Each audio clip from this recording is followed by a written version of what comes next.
இயேசுவின் அன்பு இதயங்களுக்கு காலை வணக்கம். இந்த நாள் உங்களுக்கு ஆசீர்வாதமாக அமைய வாழ்த்துக்கள்.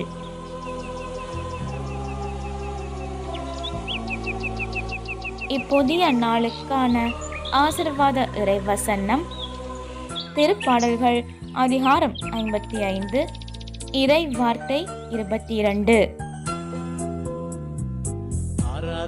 ஆண்டவர் மேல் உன் கவலையை போட்டுவிடு, அவர் உனக்கு ஆதரவளிப்பார். அவர் நேர்மையாளரை ஒருபோதும் வீழ்ச்சியுற விடமாட்டார். அற்புதமே அதிசயமே